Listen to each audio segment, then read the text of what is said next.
Mes meilleures astuces pour devenir une femme mystérieuse et captivante.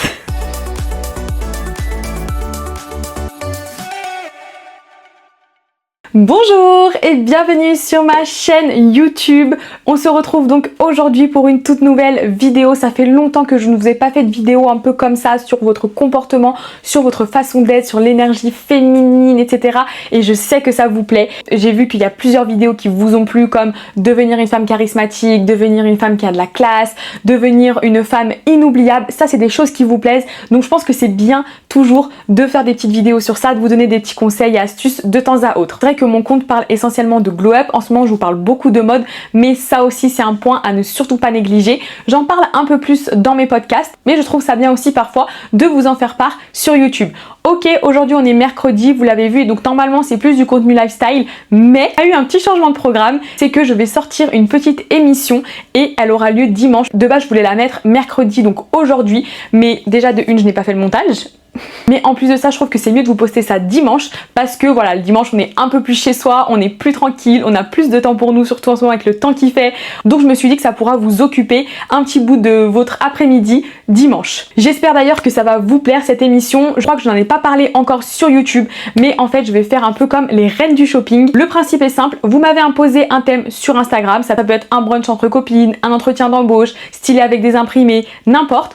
J'ai suivi ce thème, je suis partie en shopping, j'ai vlogué tout le shopping, je vous ai laissé un petit peu des suspens et à la fin, vous voyez la tenue que j'ai choisie, vous allez devoir participer aussi, vous allez devoir me donner une note. Pourquoi pas aussi m'envoyer vos vidéos, vos photos, des tenues que vous auriez fait pour ce thème-là. Bref, en tout cas, je suis trop pressée.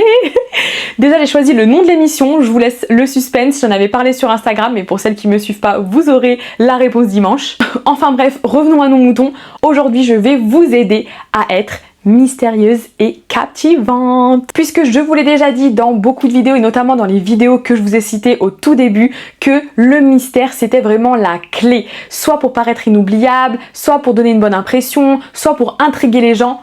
Il faut me laisser du mystère, c'est obligatoire. Et vous allez voir que le mystère, c'est avant tout un état d'esprit, c'est une attitude et aussi un choix d'action. Et vous allez voir que vous n'avez pas besoin de jouer un jeu ou de devenir quelqu'un d'autre, ça va surtout être des habitudes que vous allez mettre en place et qui deviendront naturelles au fil du temps. Et on va commencer avec la partie 1, l'état d'esprit mystérieux. Et la première chose, la première astuce, ça va être de ne pas tout dévoiler sur vous dès le début. Vraiment dans le mystère, la chose numéro 1, et je crois que c'est même un basique que tout le monde doit savoir, qu'il n'y a pas besoin d'avoir fait bac+10 en mystère pour savoir ça, que voilà, pour être mystérieuse, il ne faut pas tout dévoiler. Si par exemple vous êtes en face de quelqu'un, vous ne connaissez pas la personne et vous commencez à raconter votre vie de A à Z, il n'y a plus de mystère, c'est foutu. Puisqu'en fait, les femmes mystérieuses, elles vont pas ressentir le besoin de tout dire sur elles. Elles vont laisser certaines choses secrètes et c'est ça qui va être très intriguant. Par exemple, si quelqu'un vous demande alors tu fais quoi ce week-end, et ben vous allez répondre, vous allez pouvoir répondre par quelque chose de vague.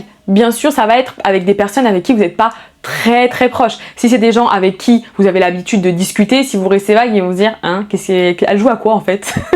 Donc à cette personne-là, pour mettre un petit peu de mystère, vous pouvez dire ben je vais m'accorder un petit peu de temps pour moi. Ça reste très élégant et surtout très intriguant. Ensuite, la deuxième chose, il va falloir prendre le temps avant de parler. Une personne mystérieuse, elle va pas parler de manière précipitée. Vous savez, ces personnes-là qui, dès qu'il va y avoir une interaction, vont vouloir parler plus vite que les autres, plus fort que les autres. Une femme mystérieuse ne fait jamais ça. Elle va prendre le temps de réfléchir avant de répondre, elle va se poser et c'est ça justement qui va lui donner un air posé et réfléchi. On va se dire ah oui, cette femme elle se pose, elle répond pas du tac au tac. Vous savez, un petit peu comme s'il y avait un peu du calcul dans votre tête, mais ça donne du mystère parce qu'on va pas vraiment savoir qui vous êtes réellement. Donc quand quelqu'un vous pose une question, et ben faites une petite pause avant de répondre. Ensuite, la troisième chose, ça va être de cultiver l'indépendance émotionnelle. Il faut savoir que le mystère, ça vient aussi de la sérénité que vous avez à l'intérieur. Puisque une femme mystérieuse, et ça va rejoindre aussi la femme classe, la femme élégante, la femme indépendante, inoubliable, eh bien elle ne dépend pas constamment de l'approbation des autres. Elle a déjà confiance en elle, elle n'a pas besoin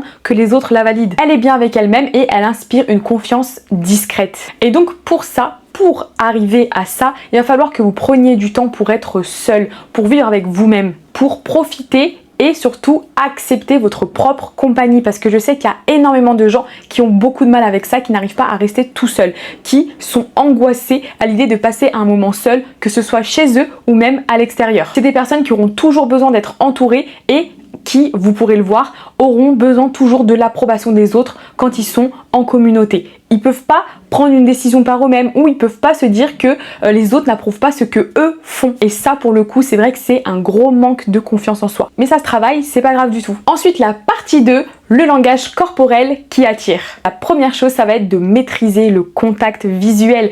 Et ça, encore une fois, ça rejoint aussi tout ce que je vous ai dit dans les vidéos précédentes sur comment être inoubliable, comment être classe. Le regard, c'est vraiment l'un des outils les plus importants pour dégager du mystère. Le regard parle énormément. Vous devez constamment maintenir un contact visuel direct tout en étant calme et posé. Je vous montre. Vous regardez pas les gens comme ça.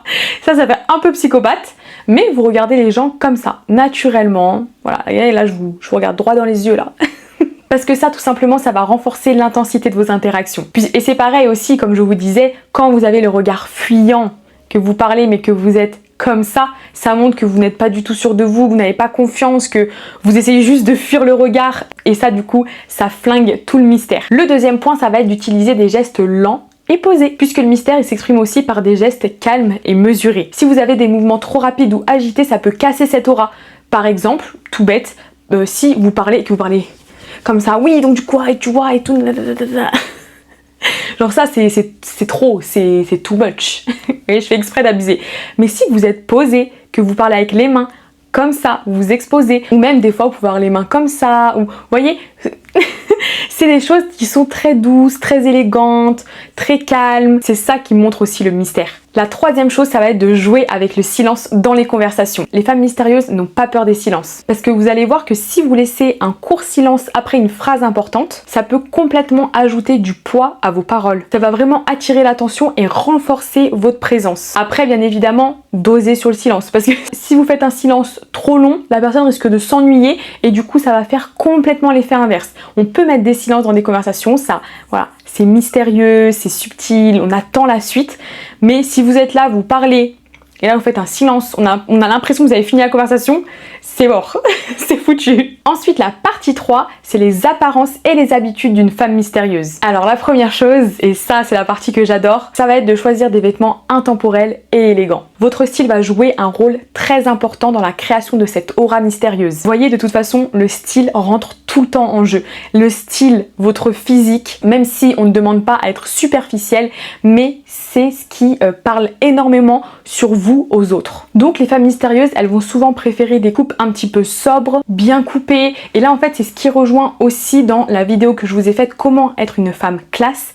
Et bien en fait c'est typiquement ça. C'est vraiment un style à part entière, c'est de l'élégance, des vêtements intemporels, des vêtements de qualité. Tout ça, ça va rejoindre le côté mystérieux. Je ne dis pas qu'on ne peut pas être mystérieux avec un tout autre style, mais moi l'image que je me fais dans ma tête de la femme mystérieuse, c'est typiquement ça. Ensuite la deuxième chose, et ça aussi je vous en ai déjà parlé, ça va être d'adopter une touche signature comme un parfum ou un accessoire distinctif.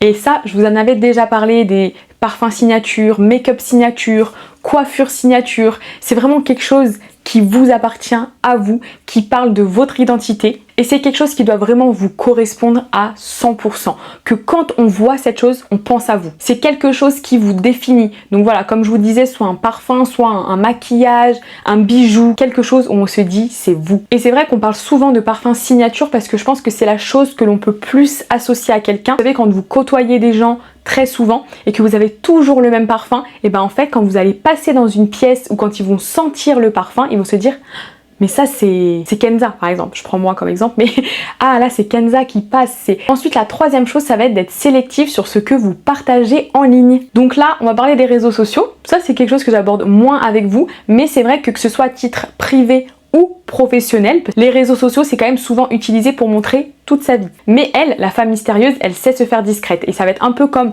le tout premier point dont je vous ai parlé, le fait de parler, de tout dire sur sa vie. Et ben en fait là c'est exactement la même chose sur les réseaux sociaux. Gardez le mystère, ne montrez pas tout ce que vous faites, ce que vous buvez, ce que vous mangez, où vous dormez, où vous voyagez, ce que vous regardez à la télé, etc. etc. Il faut laisser cette petite touche de mystère. Pareil, ne montrez pas par exemple tous vos proches, toute votre famille, tout ça, parce que là du coup en fait on va tout savoir de vous et il y a plus de mystère en fait. On sait déjà tout ce que vous faites, on sait déjà toute votre vie, où est-ce que vous habitez, tout ça. Enfin, on va pas se mentir, c'est pas très sécuritaire de faire ça aussi. Le mieux, c'est vraiment de partager des moments marquants sans tout dévoiler. Si par exemple, c'est sûr, il y a eu un événement dans votre vie qui s'est passé, là vous pouvez le partager. Après là, je vous parle surtout à titre personnel. Je pense que vous êtes plus nombreuses à être perso, à me regarder plutôt que des personnes qui sont comme moi et qui mettent du contenu sur les réseaux. Voilà, mais c'est vrai que vous voyez, même moi qui suis à montrer un peu le contenu sur les réseaux, j'ai énormément de mal à montrer ma vie tout entière. C'est vrai que c'est très compliqué, enfin, déjà naturellement j'y arrive pas. J'aimerais des fois en mettre un peu plus pour partager plus avec vous, mais j'avoue que c'est un truc qui ne fait pas partie de moi en fait, tout simplement. Donc voilà, c'est ce que vraiment je vous recommande. Donc bien évidemment, vous pouvez poster quelques images, quelques vidéos inspirantes, mais sans en dire plus. Faut que vous laissiez aux gens cette curiosité et cette envie de vouloir en savoir plus sur vous. Et ensuite la partie 4, communiquer avec authenticité mais avec réserve. Et la première chose, ça va être de raconter des histoires plutôt que de partager des faits bruts. Pour renforcer votre aura, apprenez à raconter des histoires. Les faits bruts vont souvent être plus ennuyeux, tandis que les récits, ça va apporter plus de profondeur et les gens seront plus captivés par votre discours. Donc par exemple, on vous demande de parler de vous, et ben racontez une anecdote, mais ne dites pas tout sur vous. Laissez ce mystère planer. Ensuite, la deuxième chose, et ça aussi c'est un point qui est fortement revenu dans les autres vidéos, c'est écoutez plus que vous ne parlez. Puisque les femmes mystérieuses, elles savent écouter et elles savent montrer à leur interlocuteur qu'elles s'intéressent à ce qu'ils disent et qu'elles trouvent important ce que l'interlocuteur raconte. Non seulement vous allez moins vous dévoiler, mais en plus vous allez captiver l'autre personne. La personne se dira, elle m'a écouté, elle a entendu tout ce que j'ai dit et elle a pris le temps de m'écouter, chose qui est quand même assez rare. Les gens aiment beaucoup parler d'eux mais ne laissent des fois pas parler les autres. Donc posez des questions sincères et écoutez attentivement. Parce que c'est sûr que si vous posez des questions pour dire de poser des questions mais qu'après vous écoutez pas la réponse, bah ça va se voir parce que vous allez même pas pouvoir rebondir sur la réponse de la personne. Donc non seulement ça va vous rendre intéressante, mais ça détourne aussi l'attention de vous. Parce que vous savez les gens, c'est vrai que des fois, pas tout le monde, mais quand on les lance sur leur vie, après ils s'arrêtent plus et vous, hop, c'est oublié et du coup le mystère reste là puisque vous n'avez pas spécialement raconté de choses sur vous. Et la troisième chose, ça va être de maîtriser l'art de la réponse vague. Par exemple, quand on vous demande vos objectifs, vos ambitions, restez vague, ne dites pas tout. Laissez planer encore une fois le mystère. Parce que c'est pareil, il y a des gens qui ne vont jamais laisser le mystère. Ils attendent que ça, qu'on leur dise alors c'est quoi tes projets, tes ambitions, machin. Ils vont tout déballer de A à Z. Alors après moi j'avoue que ça, j'aime pas trop le faire non plus. Et je vais vous expliquer pourquoi. Et pourtant j'ai pas spécialement de trucs par rapport à ça. Mais j'ai toujours peur que les gens me porte la poisse. J'aime bien parler des choses une fois que c'est réalisé. Tant que c'est pas réalisé, je garde les choses pour moi parce que j'ai toujours peur que, je sais pas, il y ait des gens jaloux, il y ait des gens qui ne veulent pas me voir réussir ou je sais pas. Et du coup, je me dis, je reste vague, je dis pas trop de choses. J'en dis quand même un petit peu parce que les gens me demandent donc ils veulent faire un peu la conversation avec moi, mais on en reste là. Et quand j'aurai accompli, là, je pourrai parler un peu plus. Donc par exemple, je vais vous dire comment répondre. Si quelqu'un vous demande quels sont vos projets pour l'avenir, et vous pouvez répondre on verra où la vie me mène. Ça reste intriguant et élégant aussi, donc ça va. Après, bien sûr, encore une fois, faut pas le faire avec des gens avec qui vous êtes très proches parce qu'ils vont se dire mais elle veut jamais parler, elle veut jamais se confier, elle nous a saoulés quoi.